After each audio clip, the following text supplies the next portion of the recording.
can I have another wine? You're listening to the Giggle Gang podcast. I don't know what I'm talking about. If you want it, just come get it. A Giggle Gang podcast. Just be myself. For fuck's sake.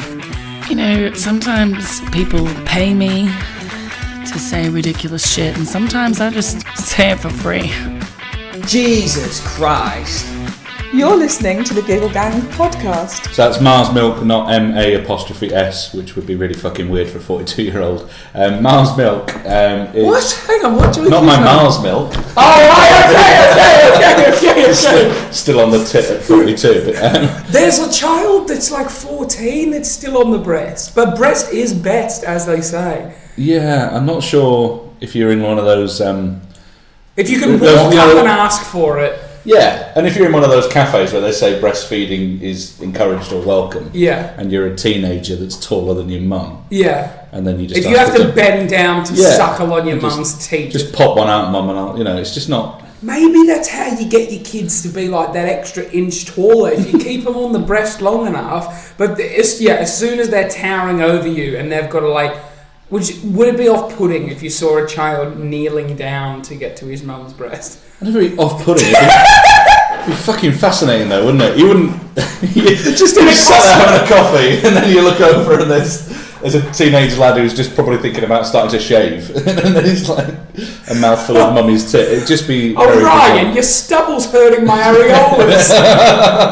Yeah, nice. It'd be weird. Although I'm from Dewsbury, so it's possible that it does happen. I just don't notice. So, Really? yeah. What is Dewsbury like? Because I've heard there's a lot of theft and crime. So what's Dewsbury like? I've lived there for 20 years. I've never had any real problems, but But it is because you look hard as fuck. I'm soft as shit. I know. Fuck, that's it. That's the funniest thing. Like when people look at you, they're must think, "Oh fuck me, he is trouble," and then you open your mouth, you're like, "Ah, yeah. what a pussy." And I've got the laugh of a 5-year-old girl. Suckling on Mars Milk. But no, Dewsbury's alright. I like it, but it's a town that fuck Brexit. It's just the whole place is horrible at the moment. Our MP was the one who was in Parliament the other week and lost her shit with Boris Johnson big time, and he responded with humbug, which is just fucking bizarre as an argument, isn't it? But she was the one who was basically saying to Boris Johnson, just tone down the language because I'm getting death threats on a daily basis, and it's because you're talking of traitors and betrayal and treason and all this shit. Hang on, so who's threatened to kill her? The people She's had their letters in the post and emails and shit like that from Okay. people in her. I think people in Dewsbury. So are they pro or against Brexit? They're pro-Brexit. Okay. And she's historically been for trying to deliver Brexit, but not the shit Brexit that everyone is now expecting to be delivered. I didn't expect us to jump into political. No, we've gone from breastfeeding teenagers to Brexit in one move, which is fucking impressive or depressing. I feel like the sun.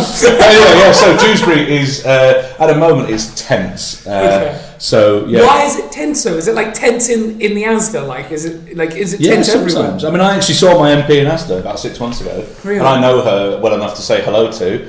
And I'm like, "How are you?" And she's like, "Oh, great. Yeah, I've just had the police round fitting a panic alarm in my bedroom." So, it's tense. What? So, and this is in Yorkshire. Yeah. It's like this.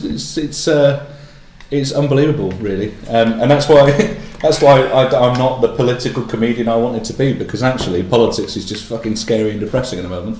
So I wanted to do politics as a comedian, and I realised that the moment you mention Brexit, you lose half the room, and people just get fucked off. So I just talk about dicks. It's much easier. Better, and it only alienates half the room. Yeah.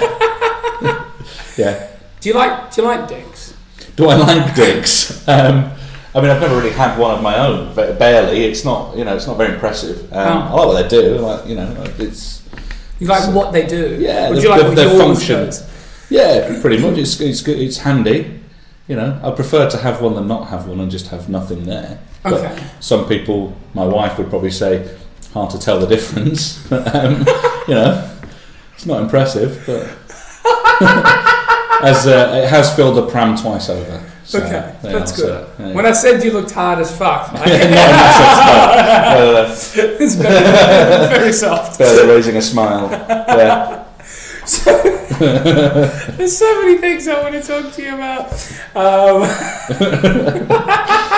That's a good, strong opening 3 minutes, though. We've had Brexit death threats, breastfeeding teenagers, and small cocks. Well, what I did want to ask you is, I noticed that you're wearing a smart fit watch that's telling you like how many steps you've done, right? Yeah. But you're probably the fattest man I've ever seen with a smartwatch. Yeah, it came free with my phone. When I upgraded, I got a Huawei phone. I can't say that phone. Yeah, the one they say, don't get it because China will spy on you. I couldn't give two shits if China spy on me. It's a good phone. I mean, all they're going to find out is that I actually look at porn a lot less than I claim I look at porn. So, and then it came with a free watch. So that's it. Good. Yeah, I'm not exactly. Do you enjoy the watch? Literally just look at it to tell the time. I do fuck all else with it. Really? Occasionally, what it does is it means that I can get an alert without having to get my phone out of the pocket, which increases laziness, even though it's meant to be a fitness aid. Yeah. I think it's actually really good at meaning that I don't even get the exercise of reaching into my pocket for my phone. So, as you know, the fact that you think that's exercise is the main concern. Yeah, but I'm looking at like the future. When you see, have you seen WALL-E? Yes. And you've got the one reference that I know that you've made. So you've got those fat guys in the chairs. Right? Were you in the film? No, but I think it's aspirational. I don't see the problem with that. Okay. You know, if that's, I feel like you can have a fulfilled existence and not do a lot of exercise. Okay. I'm walking slowly proof of it. Okay. I think. You're like Johnny Brooke without the disability. Yeah, I mean Johnny Brooke, fucking hell, but I feel like I have a cheerier outlook.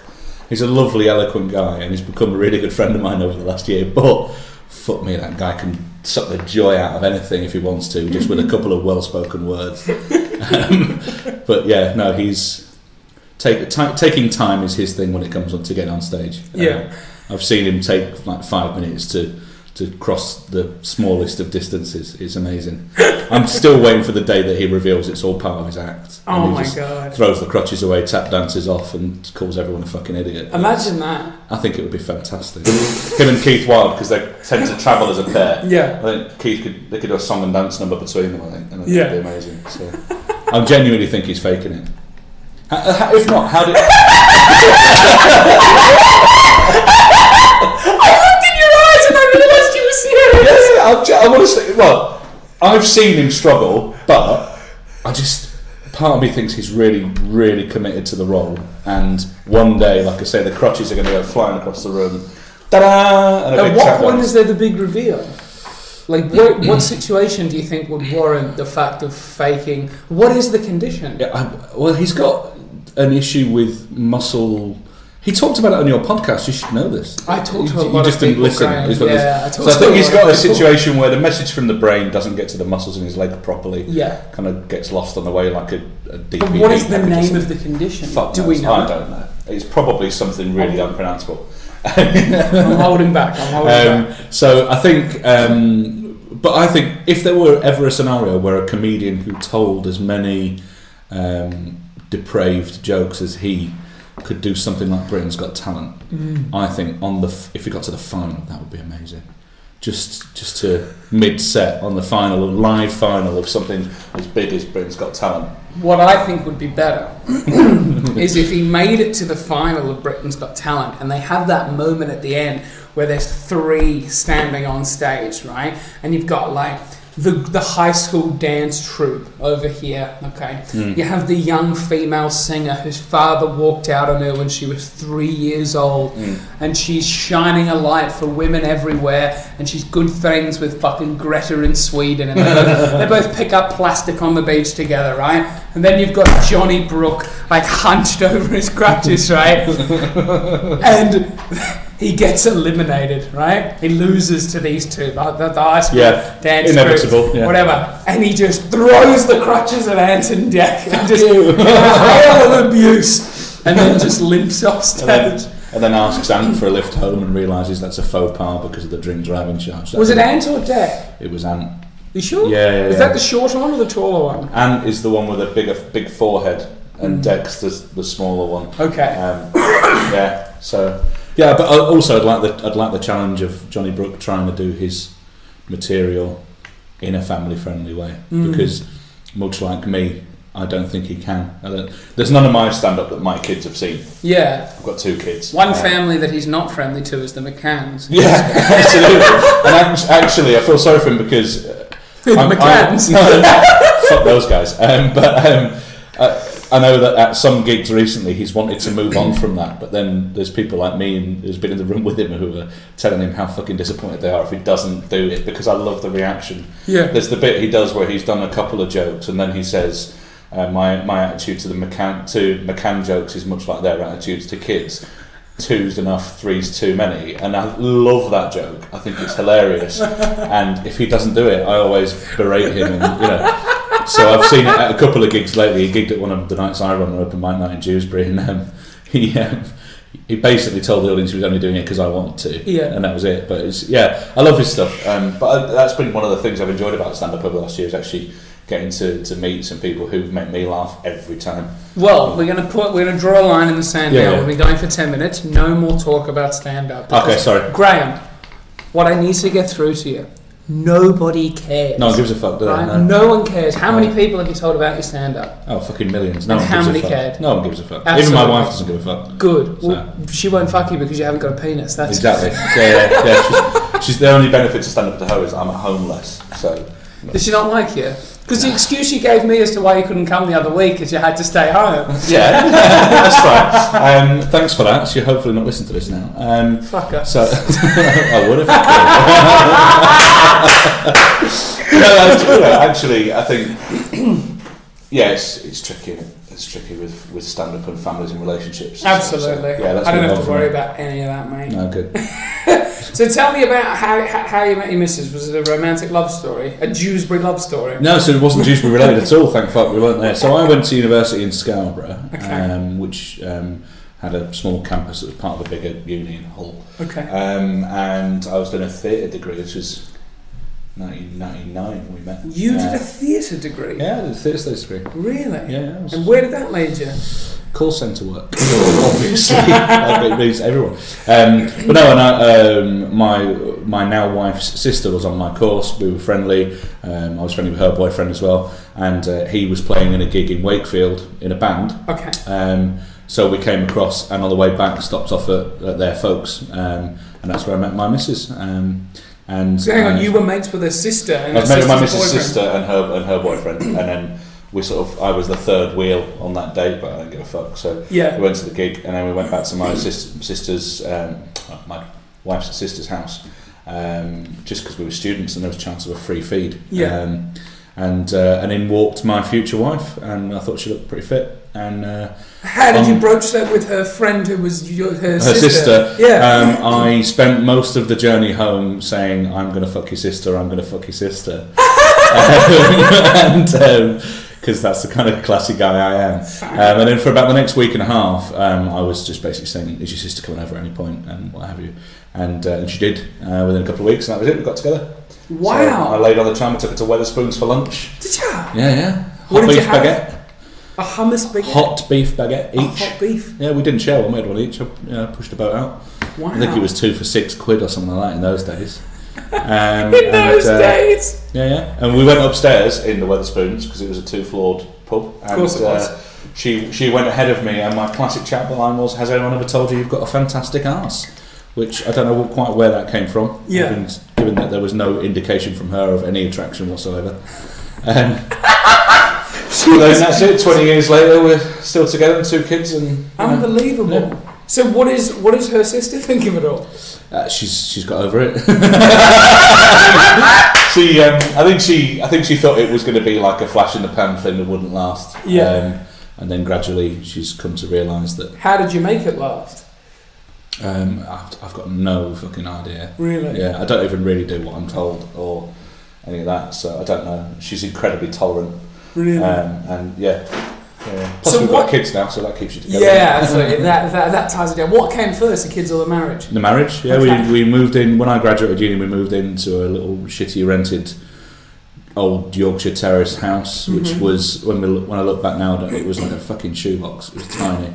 In the kitchen of this house, you could literally reach all 3 walls that were either side of you without moving. It was that small. I don't know how the fuck we ever. And we used to have people around. I don't know how. Anyway, we lived there for a while, and then I popped the question. How did you propose? In a Christmas morning. Wetherspoons? In a Christmas Yates? morning. No, Christmas morning. Christmas morning. Which actually was a really big fucking risk, because if she'd said no, that would have ruined everyone's Christmas, because everyone knew apart from her that I was going to do it. She told me she would never accept a proposal if I hadn't asked her dad. Okay. So I told her dad, I didn't ask him, I just said I'm going to ask Karen to marry me at Christmas. She said okay, right, and that was it. That was the conversation. And then when I asked her, she said yes, and then about half an hour later, after she'd calmed down, said, oh, have you asked my dad? I was like, yeah, it's fine. But yeah, that was Christmas Your Day. dad doesn't give a fuck. Yeah. And then realised that loads of people were waiting on Christmas Day. Other friends and family elsewhere were actually waiting to hear. This was in the days before we really used Facebook and stuff. This was in 2001. Right. Okay. So didn't Fuck, really, I was 6 Christmas years Day, so I old. wasn't fucking fuck off. So I wasn't going to ring round people on Christmas Day and tell them. So Yeah. But then suddenly we started getting phone calls in the afternoon on text messages and stuff saying, well, fucking, as she said no, what's going on? She said no. People thought she might say no. I mean, what fucking kind of Does idiot anyone would you- ever say no? Well, mind I don't you, know. I don't think I've never seen. I saw a proposal. Me and my wife went to a spa hotel a couple of months spa ago. hotel? Like a spa, in Huddersfield, there's a thing called Titanic Spa. So it's like Okay. a spa retreat Like a day place. spa, okay. Yeah, and then you get your own little. I thought you apartment meant and stuff. like a hotel above a spa, like It's really good for cheap toilet roll and fucking fag papers and stuff. No. got a couple of Gatorades and went No, upstairs. so we'd had a really nice day of like relaxation and stuff, and then you get quite a nice evening meal. And at the table next to us, some flash cunt had proposed by the pudding. He got the chef to write in chocolate sauce, "Will you marry me?" around the edge of the plate for this fucking dessert. And I just thought, what a prick! I've spent a few $100 on the wife here, treating her, and then this guy's showing me up with this attitude of, You were let's already show married everyone. to her at this point? Yeah. This was Okay. like this was earlier this year. Did you not want to re-propose at that point? No, I wanted this woman to say no. Oh. But actually what she said was, "Are you fucking kidding me?" in front of the whole restaurant. And then she said yes, which was such an anticlimax. Oh. I wanted "Are you fucking kidding me?" "No, I fucking won't" would have been absolutely, especially as he'd got one of the waitresses to film it as well, because obviously it was all about the likes, and it was definitely going to get Instagram, this video. No chance it wasn't. So I was just gutted that she said yes. Maybe that speaks more about me than them, but I really wanted them to say no. I've never seen anyone say no. Well, did you listen to the podcast I did with Brad Bryant? No, but I will now. You need to. Otherwise, he had a decline. Well, he had a "you're taking the piss" and then a walk off. Wow. I won't say any more, but he proposed in an airport as he was getting on a plane to leave. On his own. Okay. I mean, that's either a really good or a really bad idea. There's no middle ground. It's a on fucking great story. I've listened back to it twice, I'll and I was listen to there that. when he told it. I'll have to listen to that. It's very, very good. But yeah, fucking hell. So anyway, so you married her. We obviously know how the kids are made. But I don't want to find out about that, right? I want to get down, because would you say you're a lover? As opposed to a fighter? No. No, a lover? Yeah, I think so. I've got some technique.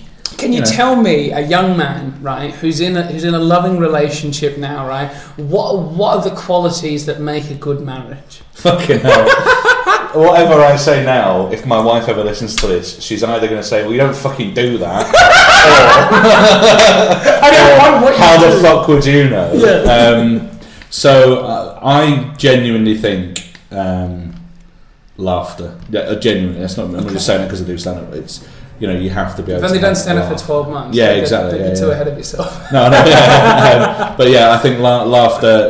Got to be able to laugh together. And I think if I didn't get on with her wider family as well, that'd be really difficult, because my wife's a real family person. Yeah. And in that family, other marriages haven't gone well, where maybe there's been a disconnect between them. So I get on really well with my father-in-law. He's one of my best friends, so that's great.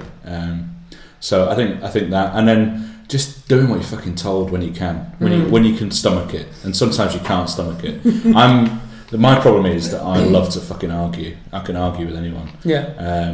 I frequently do, and sometimes it's really difficult when you spend so much time with someone as you do a wife. Yes. Not just to argue because you can argue. Yeah, you know? because it's And exciting. To swallow it down and just let it go sometimes is really fucking difficult. Especially if it's like you just think you're arguing emotionally and I'm arguing because I enjoy arguing, so I've got the upper hand. Do you know what I mean? So I think that's I really was fucking literally funny. having this argument today. I was literally just like, I was like, the difference between me and you, right, is that you care too much about the results. I totally fucking agree. I was like, for me, I was like, I just say things and then I've said it and it's done. Like, there's no emotion attached. I don't care what your reply is because I've already disconnected from the situation. I think the challenge is that when you've been with someone for a while is if you say something like you always do that, you fucking always do whatever it is. Yeah, X, Y, Z, yeah. And then when they go, give me an example of when I've done that. And then the number of times I've been like, I don't fucking remember. I just know that you do it. Yeah. And now it's like, I want to go. Should I fucking start making notes? I've thought about this as well. But then, how much of a cunt are you if you go? Well, actually, at 12:23 on March the 4th, you said, because then what a cunt you are. One time, right, I was really, really drunk, okay, and she did something, I can't even remember what it was, but I've got it written down, right, because at the time I was really angry, and what I thought was, we need to have this discussion when we're sober, but I need to document how I feel now, otherwise I'll forget it. So I sat there, and I like detailed it out, and we got to having the argument the next day when we'd sobered up, and I was reading through it, and I was like, fuck you. I was like, you really upset me last night. I was like, I didn't even say it. I just said, read this. And she read it and she cried. Did she cry at how pathetic you were for writing it down? I Did think she it was cry a at how little you bit made of a nice... It was a little bit of both. She was like, this is like, she was like, I can't believe you've written it down. But then by the same token, she was like, I'm really sorry that I made you feel this way. And I was like, maybe it worked. Do you think that's like the most passive aggressive it's possible to be in a relationship? Is to be like, I'm going to make a fucking detail. Because I wasn't even like, emotional when I gave it to her. I wasn't even angry about what happened. But you still needed her to read it. But at the time I read it because I was like, oh yeah, I was angry for something last night. And I remember I wrote it down because I knew I would forget why. And then I read through and I was like, oh, this is very deep. It was hardcore. If the relationship persists, you should at some point frame that, I think. I think it's written in my phone somewhere. I hope I didn't delete it. But it was it was some emotional shit. Nice. Do you feel like it's important to get emotional with your wife and with your kids as well, and get them to be in touch with being emotional? It's really hard because I've never had the growing up, certainly I think they call it emotional intelligence now. I've never been able to kind of articulate my feelings very well. And then about 10 years ago I had a bit of a nervous breakdown, and since then I've tried much harder to describe how I'm feeling. And when you've got kids, you try not to make the same mistakes that were made with you. I think anyway, I certainly do. Yeah. So I do try and talk to my kids about stuff, but then at other times as well, because kids are great, but kids are cunts as well. They really are. I'm not talking about my kids, but about all kids. Will fuck you off if you're a parent frequently. Yeah. And at some point, you're going to then act in a way, and you'll hear your parents, and you'll remember feeling like, why the fuck would you say that to me, mum or dad? Right? Yeah. And that happens all the time. See, I say things to my girlfriend that my dad would say to my mum, and my girlfriend responds the exact same way my mum did, and I'm like, oh my god! It's deja vu, isn't and it? At that point I stop and I go, I'm sorry I said that, I didn't have said that, my dad just says that. I said to my daughter the other week, about a month ago I think, and she said something, and I said, do you realise if I'd spoken to one of my parents like that, I'd have had a slap round the face or something like that, I'd have had a thick ear or whatever. Yeah. And my wife's a teacher, and she just went, don't say that to them.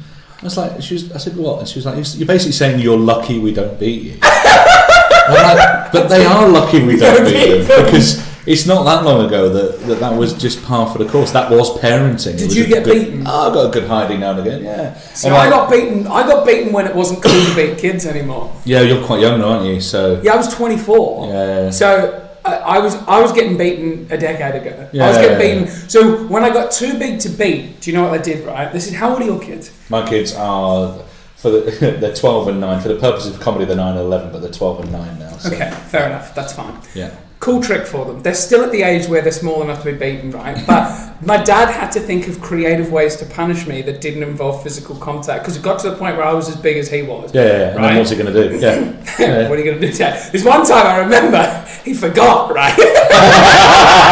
He forgot. I think I was about 15, right? This is an hilarious story.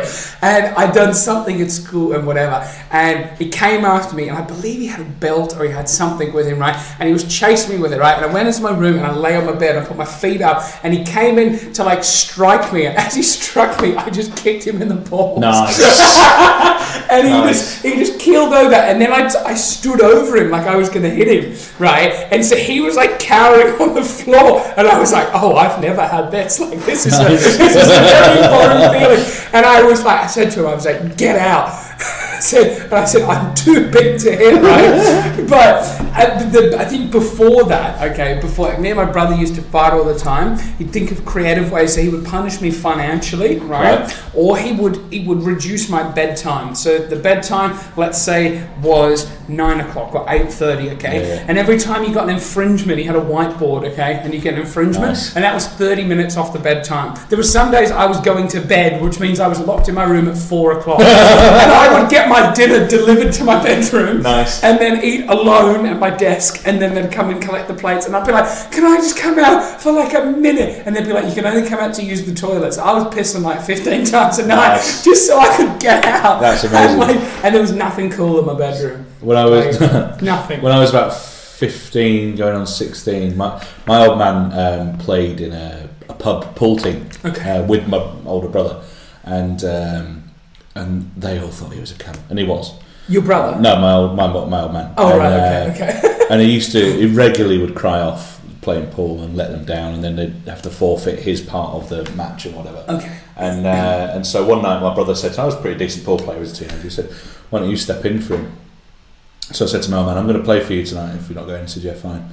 And because I stepped in for him so that everyone thought he was less of a cunt, I missed my curfew by about 20 minutes to get home. The time to get home at the end of the night, you've got to be in by 10:30 because you've got school. According to your parents? According to him, yeah. Right, but you were playing for him? But I was playing for him, right. So I got home and he started getting really fucking aggressive with me, and I was like, mate, I was playing so that they would think you were less of a prick. What the fuck are you doing? And he ended up trying to get physical with me. And I wasn't as broad as that, but I was tall then as I am now. Yeah. So I was about 2 inches taller than him and quite solid and stuff. And I was just like, what the fuck are you doing? And he grabbed my t-shirt. I had I think it was a Guns N' Roses t-shirt. That's the era we're talking about. It would have been mid-90s. And he grabbed my t-shirt and ended up ripping my t-shirt. And I was like, you're going to fucking pay for that? And he was like, I fucking pay for it anyway.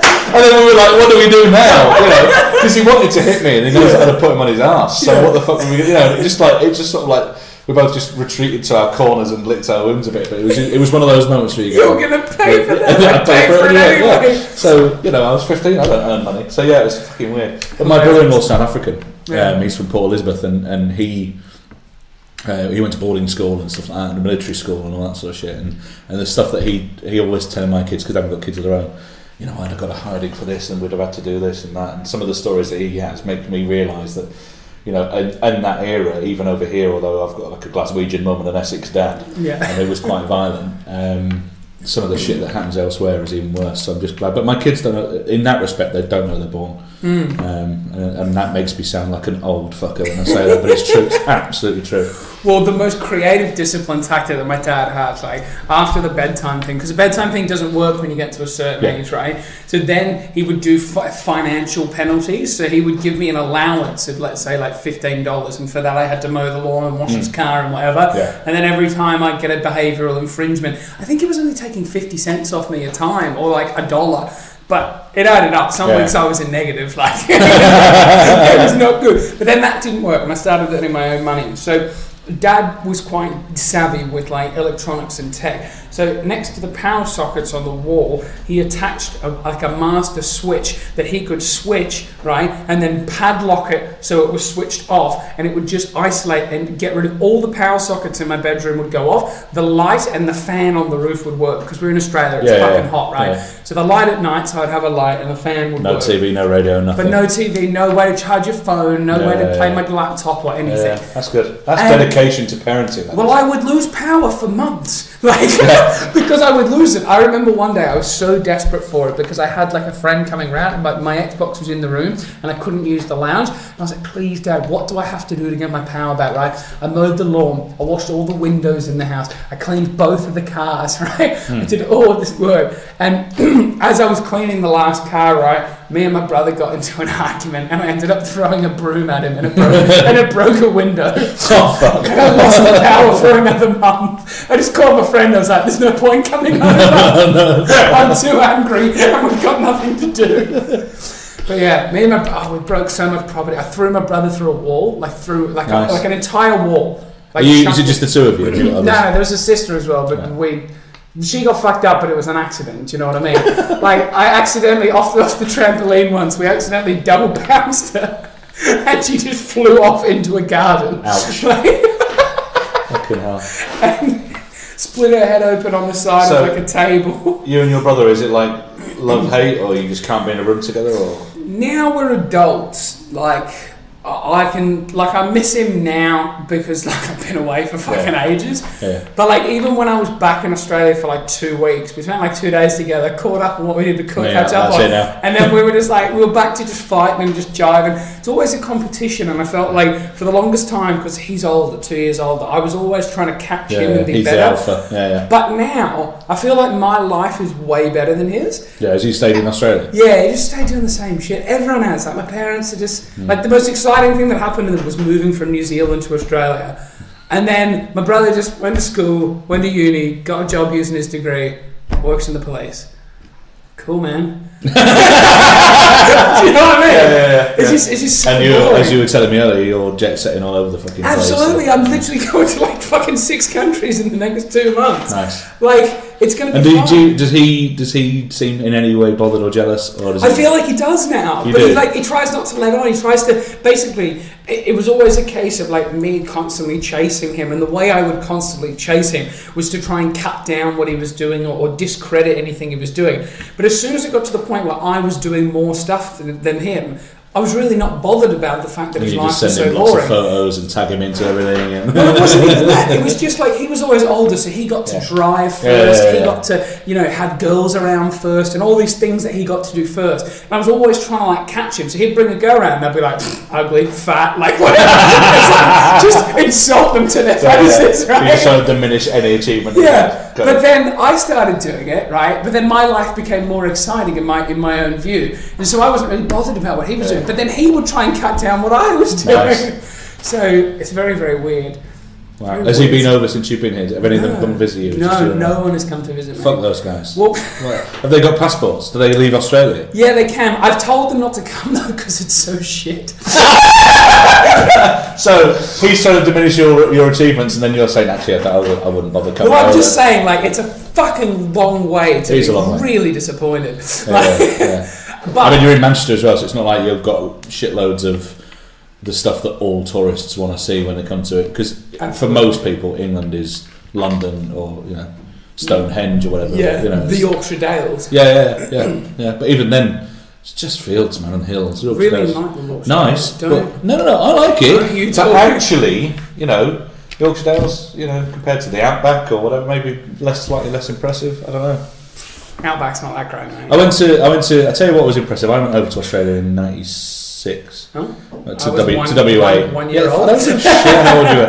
So, I don't give a shit how old you were. Fucking irrelevant. So, I was over in WA, and we went down to Kalgoorlie. Oh yeah, Kalgoorlie's to cool. the Super Pit. Yeah, it's like Australian shit Grand Canyon. It was so. Because we were doing a theatre thing then, and we were doing a tour of schools and colleges and shit. How old were you? Perth. I was 18. Okay. No, just going on 19. Okay. And we had 3.5 weeks over there, and for like the middle of one of those weeks, we drove from Perth to Kalgoorlie, which was the most depressing fucking drive I've ever done. How long was it? I think it was like 7.5, 8 hours. I don't know. It might have been longer. Of just long red clay roads, straight as fuck. Because there's nothing to go around, so we might as well. You know, if the Romans had ever got there, they'd have been like, fucking brilliant, straight roads all the way, with dead kangaroos by the side of the road every fucking 2 miles. How fast was your bus driver going? Do you notice people speed in those environments? I don't know. I remember driving on an outback road, right, and I looked at the speedo and I was like, I'm doing 160. Well, there's no figures as well. No buildings going past. You don't feel like you're going fast at all. Absolutely, you don't feel, and I looked down and I was like, I'm going 160. I was like, this doesn't feel like anything. Well, when we got to Kalgoorlie, we hooked up with some local kids there that we were going to perform this piece to, and one of the guys like, so do you enjoy it here? And one of the guys was like, Kalgoorlie is the place in Australia with the highest rate of alcoholism and suicide of all places in Australia, and that was almost word for word how we delivered it, right? And there's this. Do you know that title is hotly contested? Is it? For the whole of Australia. Yeah. And then there was a bit where I think there were 3 whorehouses in a row. Yeah. And then there was a chippy. Skimpy bar. Skimpy bar where the people serving you beer will show you their tits for money, basically. Yeah, they're wearing like bikinis. Yeah, they're wearing they bust them in Daisy Dukes and like a bikini top, and maybe they'll get their nipples out if you give them a $5. Yeah, basically. Okay. Cool. And then we went to see and then we went to the super pit, which was just bizarre. It's just a great big fucking. So you were 17 or 18? 17 or 18, yeah. In a skimpy bar? Yeah. Were you impressed? Not as impressed as on that Wetherspoon staircase. No, exactly. That was peachy. No, it's weird because like anything like that is never quite what you expect. I went on a stag do to Barcelona. Okay. Right? And have you been to Barcelona? Yes. So the main drag, the Ramblas. Yes. There. And the I guy almost got arrested there. That's another story. The most aggressive prostitutes I've ever seen in Barcelona. Okay, I didn't go there at the night time. We were there. Well, we had an apartment. We were there for like 2 nights. We had an apartment on the Ramblas above a McDonald's. Which is, for me, fantastic. Yeah. Just pass me the burgers upstairs. Just chuck that chicken and mayo straight up. We were there, and the night we were there, Barcelona had just won the league, so it was crazy party time in town and stuff. Yeah. And then we'd look out, and there were these prostitutes that were so aggressive. They were just basically grabbing men and almost saying, "You will fuck us for money." There wasn't like a negotiation. You know? Were they good-looking prostitutes? I don't know if I've ever seen a good-looking prostitute. If I have, I don't know. Really? They were rough. They weren't rough, but they weren't brilliant. Because, I went to Phuket in Thailand. Okay.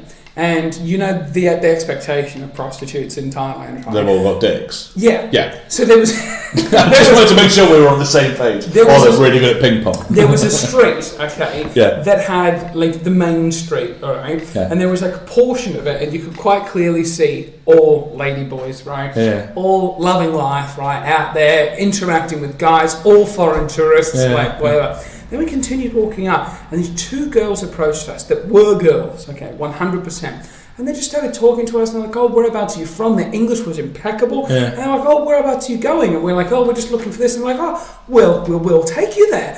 And I was like, "Okay." And then we're just walking. And then we're like, "Oh, we're just going to stop in here. Come in here." And I was like, where are we going? And next thing, we were like in the lobby of this hotel, and they're like checking us in, and they're asking us to pay to have a room in this hotel. And I was like, I thought we were going to a club. And they're like, "Oh, don't you want to have sex?" I was like, no. But they were like so polite. Steps of that. They were so polite, right? And like so like nice looking, but also really friendly as well. So you felt obliged to fuck them anyway? No. But I was like, no. I was like, you were drunk. And I was just like, I want to go to this club. Like I did not have fucking on my mind at all. But obviously for them, they were just like, "Oh, well, these guys are easy. Like, they're just coming along." But there was no like anger, no aggression, but also no talk about sex until we're at the hotel. That's probably where it went wrong, though, isn't it? You had no idea what was about to happen. Yeah. But I think for them, they were just, "Oh, this is so easy. They're just coming with us." But it was just... Have you ever been to a live sex show? No. So in Barcelona, on the Ramblas, apart from all these hookers, there was a live sex... We found it because we were sat outside having a drink, and then directly behind my head, suddenly this neon sign came on. Live sex show. And I'm sat there drinking, and everyone's going, "What the fuck's going on?" Look behind me. "Oh, right, okay." So we're on a stag do. We'll go. Obviously, we're going to go in. And it was it was this weird setup where you pay like a cover fee on the door, and then How much was the cover I fee? can't. I think it was like €10 or something. It wasn't a lot, but then It wasn't a lot for what we got. well, you said, but then you go into and you get a booth of your own to go in, and you go into this booth and it shuts behind you, and there's like a little what looks to be a window, but it's got like a metal shutter over it, and then you put money in the slot, and the shutter just sort of lowers. So you gradually see this thing, and then after a while, the shutter will come back up, and you put more money in if you want to watch more. Right. I have been to one of these, but not the way you're talking about it. So we went into one in Amsterdam, right? And it was a thing where you put €2 in, and then the shutter quickly comes down, and then there's just like, I think it was two people like fucking on like a revolving door. Yeah. That was all it was. Yeah. I thought you meant like the thing with the ping pong, and it was like interactive no. and all that But stuff. what my point was when you were talking, but was what you asked about whether I was impressed in other places. How fucking bored this couple looked. That were fucking for money. Yeah. It was almost like, okay, we've done this position for 2 minutes now. We'll just swap now, and the guy was virtually looking at his watch. It must be exhausting and boring, and then you've just got loads of drunk British people. And we got thrown out because the guy whose stag do it was trying to take photos through the thing, and it's two-way, it's one-way glass, isn't it? Two-way glass always. So well, the funniest thing is if you're looking, you look across and you can see someone else in their window. The thing, I don't think out of there were 8 of us on the stag do. I don't think any of us cracked one out. I know I didn't, because I found it the least erotic thing I've ever seen. Yeah. But there will be people. There must be people for whom that is like I've had a hard week at work. It's Friday night. On the way home, I'm going to stop off at the sex show and just I don't think rob it one is. out. Do you know what I think? I think it's purely for tourists. Yeah. And then what a waste though. We didn't go and see any culture. We just went to an Australian bar, fucking obviously. Yeah. Random pubs, live sex show. One of the guys disappeared for part of the night, and we thought he'd been like abducted or was dead in an alleyway or something, and he'd gone off with a hooker. Okay. I kept ringing him. I was like, where the fuck are you? And this woman, and no one answered. Kept leaving messages, and then eventually this woman answered. Let's call him Dave. Is Dave there? He's busy. I was like, who the fuck is that? I'm thinking he's like, being some gang have abducted him. And eventually he comes on the phone and he says, I'm with a prostitute. And I was like, what the fuck are you doing with a prostitute? And he said, you've been telling me for ages I'm in a dry spell and I should just get a whore. And I thought, why not? It's my fault now, right? And then when he comes back, I was like, so how was it? And he was like, she wouldn't let me touch her nipples. I said, what? She wouldn't let me touch her nipples. What? €60, and she wouldn't let me. I was like, what the fuck, man? If you're gonna do it, I've never done it, but I'm sure if you're gonna do it, and that's a key part of it. You can't put rules on it. Oh, you have to put rules. Some rules. No, I said I know you see it in films and stuff where they go no kissing, the kissing's to a boyfriend and stuff, but nipples are a fundamental part of that transaction, aren't they? So, I think he was ripped off. But, anyway, and like I say, it was my fault apparently for saying you've been single for that long. Why don't was he in a dry spell? He was in a very long dry spell. Don't you think that looks like a koala? It does look like it does actually, yeah. And koalas really vicious. Yes. That's the big myth, isn't it? It's a big myth that they're really cuddly little fuckers. I bet they'd scratch your eyes out. Koalas are horrible. I'd like to run them over with my car. No, I tell a lie. But we were on the Gold Coast, okay? You're familiar with the Gold Coast? Yeah. Okay. My auntie lived behind a reserve. So it was like her house, big fence, okay? Trees all in her backyard, and then a little bit of a gap, and then trees in the nature reserve, okay? And obviously a koala had been in those trees, had climbed down, crossed over, somehow got up the fence, which we had no idea how it got up the fence, because it was in our tree on this side, right? And it was trying to get from the tree to the fence to get back over, but it couldn't quite grip because the fence was like metal, slippery. It couldn't quite grip, and it was like gripping and slipping, so it wasn't like moving from the tree. So it was sort of like half in, half out. And then it was going up the tree and then back down and being like, I don't know where the fuck to go. Like it had reached its end, or it had gone too far, but we don't know how it got there. Anyway, so we were like, oh, koala in the tree, photo, like excitement, right? And then it was like, oh, it's stuck, like, and it looked panicked, and we were like, oh, let's help it. My auntie was like, no, don't touch it, right? She's obviously had a problem. She was before. like, do not touch them. She was like, they will get you, it will be bad. And we were like, no, don't be silly, don't be silly. So I'm there with like a stick, like trying to be like, climb onto the stick, like, I'll be your friend. And the koala's just having none of it. Auntie's like calling the koala people, right? These koala people come down and are like, get that fucking stick away from that koala, right? They have like this, I don't know, this catching mechanism, okay? Mm-hmm. They end up getting the koala down, they put it in a bag, right?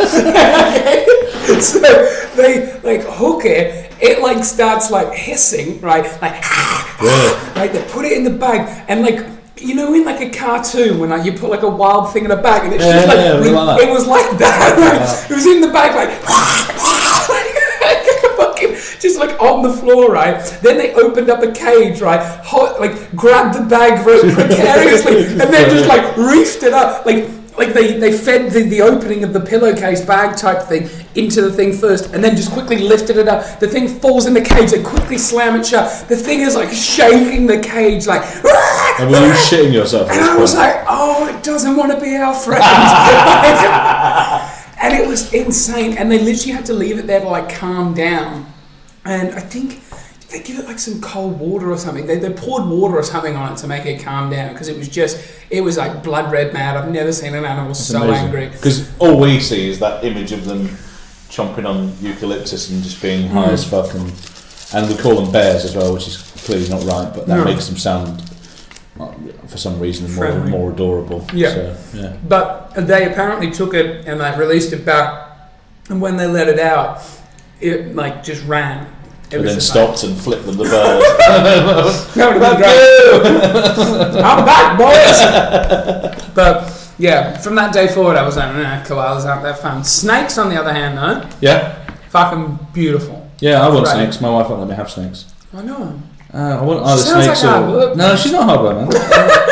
Fucking no, she might listen to this. I want some sort of reptiles in the house, but she's not keen on having like rats in the freezer and stuff to feed them, like baby rats or whatever. So you know, the only snakes that are in the UK are ones that people have bought and have gotten out. Yeah, pretty much. Yeah, I think we used to have like some grass snakes, and there used to be, I don't know if there's adders or something, but nothing that's particularly venomous. So adders are not that fun. No. But grass snakes, like tree snakes, grass snakes, pythons are fun. Yeah. There's a photo of me somewhere with a water python, like a huge water python. I really like snakes, but it's a lot of maintenance in it. Yeah. And if they get out and like you've got like a young child or whatever, where's my baby? Yeah. Where's my snake? Yeah, nice. If you could have any animal, what would you want? Oh, we don't even have any pets. Really? At the moment, They don't have a dog? No, at the moment I'd settle for a dog. And we keep arguing about... Not arguing, that makes us sound awful. We keep arguing ourselves out of it as a family. Right. Because we both work. My wife's a teacher, but she only works 3 days a week. And for those 3 days a week, we'd need a dog walker. And then suddenly the cost... You wouldn't need a dog walker. You can't leave a dog on its own all day. Yeah, you can. My parents... This is why Australia is such an uncivilised country. You see animals on the fucking own. You've got to walk the dog. What's it going to do? Walk it in the evening. Yeah, walk it in the morning and evening. What are you going to do though from like 8 in the morning till 5 at night? Fucking let it hang out at home. What's it going to do? It's not going to sit and watch fucking Netflix, is it? You have just been moaning about having no access to fucking electricity as a kid and having to go in your room but from it's a 4 dog. o'clock. It just sleeps. It's just fucking hell, we had a dog. Although, if we get a dog rather than a bitch, it can lick its own balls, which would pass a lot of time. Yeah. So maybe. Well, we've I haven't thought of that argument with my wife, actually. I might have to do that. We've only ever had bitches, right? Yeah. Little female dogs, right? And they are quite content. Bye-bye, see you later, come home, excited to see... Who knows what she did during the day? We had 2 of them. And now they've got like a toy poodle, and because my parents paid $3,500 for this fucking purebred toy poodle, they've got it in like a little enclosure, so it's not even able to have free reign of the whole backyard. Just because it's too valuable. Yeah, we've got quite a big property. What's your ideal breed of dog then, if you could have a dog? Oh, like a cocker spaniel or really? Like a spoodle. Spaniels are fucking mental, aren't they? Yeah, that's what I like about them. The unpredictability is thrilling. My friends have got springers and they're just fucking absolutely mental and always eating socks. Yeah. Just to the point where one of them needed an operation at one point to get socks out. It was like... I want either. I'd love like a bigger dog, like a Labrador or something like that. Yeah. But I love sausage dogs, Dachshunds, whatever you want to call them. Just because I think they just sit on your lap all night. And They're such idiots, though. yeah, like, that's what I want. Why would you want a dog that can think for itself? They can't. Like the sausage dog can't like jump anywhere. Like he can't do anything. That's what's fun about them. It's just such a big body and these tiny legs. Have you seen all the videos at the moment of people putting? I hate people who dress dogs up. Except the latest trend is to dress the dog up as so that it's got like arms on the side of the outfit. Yeah. And then when the dog runs in, so I saw one yesterday where someone had dressed the dog up like Chucky from Child's Play. Yeah. So this dog comes running in, and this arm's got a knife waving. It looks like Chucky. I could get on board with that.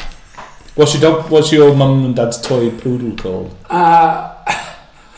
Lulu. Lulu. So we had. It's a waste of a name, isn't it? We had Joey. Right? And Joey dug up all the plants in the back garden and then was given away. Right? Then we had Lolly. We had Lolly for 9 years. Okay, Lolly's a shit name as well, isn't it? Lolly was a Bichon Frise, a little cute little lap dog, and then Lolly got fucking urine cancer or something.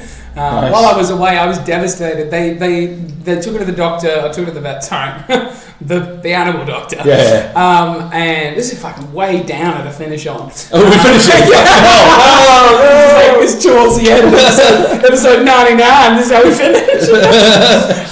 Dog cancer. Fuck me. Well, no, basically they took her to the vet and she just wasn't like processing urine right, like, and it was stinging to piss and she was getting like rocks in her fucking tract and all that jazz. And then they took her in and she'd basically just been like on death's door, like not being able to piss, having all the piss backed up. And they were just like, look, you're gonna have to fucking cut her open again. There's a chance that she won't make it through the surgery because she had it done twice before, or you can just put her out of her misery. They put her down. They didn't tell me. And then I found out from my friend, right, who like on Facebook sent me a message saying, I'm sorry to hear about Lolly. I was like, what happened to Lolly? Mum, Dad, what the fuck are you doing? They're like, oh, she died. She put her down 2 weeks ago. At a funeral and everything, we still invite you. That's harsh, man. And I was like, you killed my dog, like very upsetting. And then I go. How old were you when you reacted like that? Oh, like last year. Oh, come on. Like it was just horrible. Like it was just. I get that, but the "you killed my dog" is a little bit EastEnders ending, isn't it? You know, like, you killed my dog. I've not seen EastEnders. It's like. But then I went back in June of this year, and then I got back and they've got another one. That's the thing though with dogs. Yeah. You can just with kids. I don't think you can do that, but with dogs, you can just go like the McCanns haven't to loop back into Johnny Brooks stuff. Yeah. McCanns haven't just gone. It's been long enough. Let's just get another kid. Yeah. You know. Can I just before we finish? No, just it's fine. We've got plenty of time. We're talking about the McCanns. You mentioned about Dewsbury, and what Dewsbury's most famous for in recent times is. Have you heard of? No, not Myra Hindley. Did you say Myra Hindley? Yeah. That's this side of the Pennine. Sorry. No, as is. So, have you heard of Shannon Matthews? Is that the girl that faked her disappearance? Her mum. So her mum, who somehow, she had a face like a melted welly, and yet somehow she had. I think it was 7 kids by 6 different fathers. Sexy. Oh, I mean, I'm not sure how any of them managed to stay hard long enough to father a child. She was rough as Not fuck. Everyone has those same problems. Fair enough. But no, so she had seen what had happened with the McCanns. Okay. And I think they were, do you know the TV show Shameless? No. Which is filmed around here. So Shameless was like a weird kind of drama around a really scummy family. And in that show, I think they did something where they faked a disappearance, or they did something like they shaved one of the kids in the show to make him look like he'd got cancer to raise money or whatever. Okay. So she put the McCann story and this Shameless story together and decided that what she was going to do was fake a disappearance of her own child to make loads of money because she was a council estate scum who had no fucking money. Right. And so the reason I'm telling you this is when she went missing, I live about... So Shannon Matthews is the kid. Shannon Matthews is the kid. Karen Matthews is the mum. Okay. So was Shannon on board with it? How old was Shannon? No, Shannon was like 5 or 6 years old. She was like 5 or 6 years old. She was a fucking child. No, she wasn't. But, so she was an ugly child? She wasn't a paedophile's dream, let's put it that way. if you were a predator, you would have probably shopped around a little bit. But fucking hell, can't believe what you just got me to say. But her school, it's all on you, right? But her school is like 2 streets away from where I live. Okay. So they live further away, but the school that she was at was 2 streets away. Yeah. And so they focused a lot of the search on this area. Yeah. And this is the down part. My mum had just died, right, on the Sunday night going into Monday morning. And I think on the Thursday I was off work. I was grieving like a good son. And suddenly there was a knock at the door, and there were the police there knocking on the door. And you looked out, and the whole estate was full of coppers. And there were, I think, 3 coppers and an Alsatian or German Shepherd dog. Can we come in and search your house? I was like, what? We're looking for. You might have seen this girl's gone missing. So immediately you go, yeah, fine, fuck it, yeah, come in, you know. And so I had like police up in my loft, in the attic, in the garage, all around. So she burned like a lot of resources looking for a kid. So Fuck, what yeah, was they the reckon end it of the cost story? millions. The end of the story was, and it ties in again with my mum's death. My mum's funeral was the following Thursday, and we were travelling back up on a Friday, and suddenly it came on the news that she'd been found, and we were like, me and my wife, we actually pulled over at the next services, and we were like, thank fuck, because the whole town were like, this is awful. My daughter at the time was like 15, 16 months old, and I'm like, fucking hell, that's, you don't want that sort of predator or whatever on the streets. Yeah. So we pulled over and we were like, fucking hell, brilliant.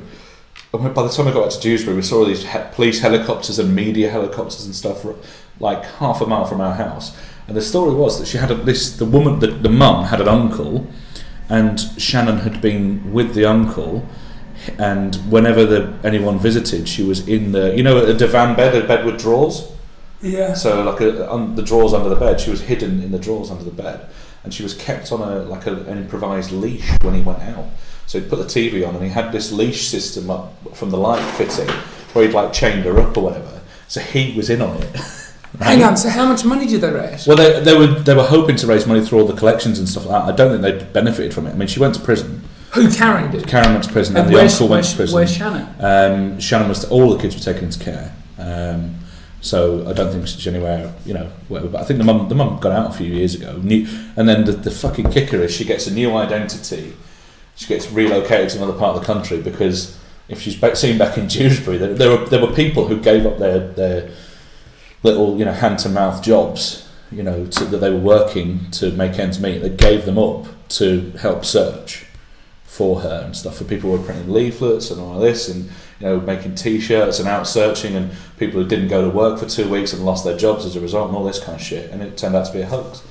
So that's what Dewsbury's fucking famous for. What? So yeah. Fuck. I think I've heard the story, but not in that much detail. They analysed Shannon's hair, and they did some analysis of some of her hair, and they found that for about 2 years, when they analysed the hair for drugs, how they could do if they're drug testing you, and they'd found like Ritalin and Calpol and all these over-the-counter medications, and like stuff they give to kids with ADHD or whatever, and the volume of drugs in her system went up during periods of the school holidays. So like the 6-week summer holidays at school, she was dosed up to fuck, just so that she'd be really placid and calm, because clearly she didn't want to have to parent her.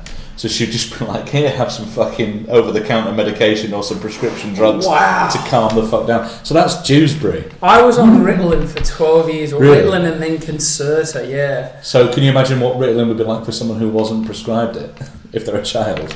It's going to make you into a fucking vegetable. Well, it's very speedy. Is it? It's speed. So if I thought it was meant to have the opposite effect. It's not meant to calm you down. Only if you've got ADHD. Right. So speed, right, and methamphetamines. When I take methamphetamines, right, Which you do frequently. absolutely, yeah, it calms me right down. I'm very awake. does I'm that very work? alert, but I'm switched on. Like it keeps me level, but I'm not getting distracted. So it's not a depressant. It keeps you focused, right?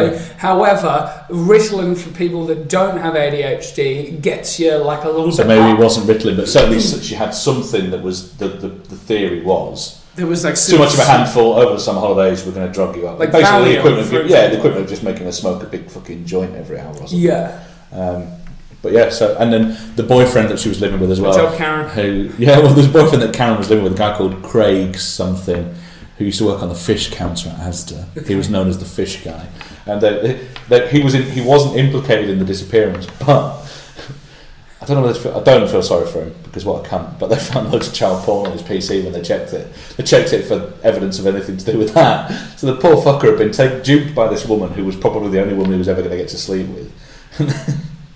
And they found loads of kiddie porn on his computer. And on the estate that they lived in, they found like weed factories in people's attics because they still saw these houses. So all these, I think there was a DVD factory back in the day when people used to pirate DVDs as well. So they cleaned up that estate, and all these poor innocent lawbreakers who were quietly going about their law-breaking business behind closed doors. You fucker! No way. So she can never come back. No, to if she was seen in Dewsbury, I think she's probably in Penzance. I don't know. I hope she hasn't bred again. Is all I'm going to say. Fucking hell. Shout out to you, Karen, if you're listening. It's over. We've done over an hour. Excellent. Yeah, happy. Yeah, it's cool. You have fun. I think so. Give us a review out of 10. I'd say 10. I think it would be an interesting listen. Well, clear that Graeme Rayner's a liar, everybody. I definitely think there's room for improvement, but that means we'll have you back. Oh, good. Oh, how exciting! And we'll be into episode 100 when you come back. Nice. So, any suggestions? Who's your favourite comedian on the circuit that would be good on a podcast? Because you've listened to a lot of these podcasts. I've listened to a good few of them. Yeah, I mean, I love Dave Borden, who you've had on a few times, I think. And I liked his reaction to. It was me that he rang when he locked his car in the car park, and he said, "Graeme Rayner, lovely guy, but he pissed himself laughing." And what else was I going to fucking do? I don't know, who else haven't you had on? Nick Crooks is making a name for himself. He's a good guy. Yeah, I've seen him. Yeah, I've not had him on here. But I don't know whether he'll be funny without his improvised make-at-home dildo. So. Oh, I saw him when he was sellotaping Freddos to his body when he was trying to sneak him into cinemas. Yeah, Nick Crooks is good. Who else? Most of the people are cunts, aren't they? Yeah, so many fuckwits on the